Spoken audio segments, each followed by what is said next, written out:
हाथी और चूहे की कहानी।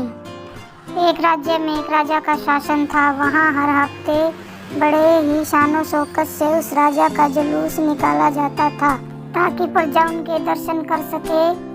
एक दिन एक नन्हा सा चूहा उसी राजमार्ग के किनारे चला जा रहा था। राजा का जुलूस निकलने वाला था। यह चूहा था तो छोटा सा, पर उसका घमंड बहुत बड़ा था। वह अपने आप को इस जहान में सबसे महान और सर्वश्रेष्ठ मानता। कुछ देर बाद राजा का जुलूस निकल आया। राजा अपने पूरे दल बल के साथ और एक भव्य हाथी पर बैठा हुआ था। उस हाथी को बड़े ही सुंदर तरीके से सजाया गया था। राजा और उस हाथी को देखने के लिए भीड़ उमड़ पड़ी। उस जुलूस में एक शाही बिल्ली और एक शाही कुत्ता भी था।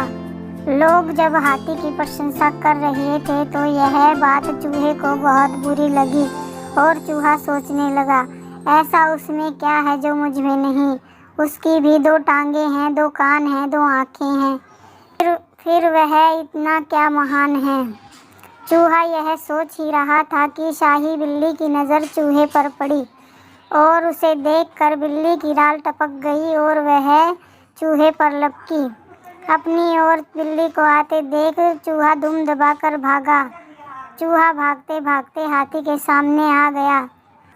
उस पिद्दी से चूहे पर हाथी की नज़र नहीं पड़ी और तभी हाथी ने अपना भारी भरकम पैर उठा के आगे बढ़ने लगा तो चूहे ने बड़ी मुश्किल से अपनी जान बचाई। इधर उसे शाही कुत्ते ने देखा और कुत्ता उसे देखकर गुर्राया।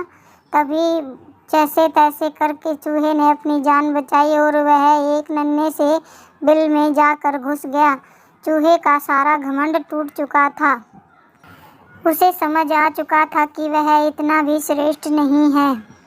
सीख: किसी की रूप की समानता ही हमें सर्वश्रेष्ठ नहीं बनाती। हमारे गुण और हमारे कार्य हमें सर्वश्रेष्ठ और महान बनाते हैं।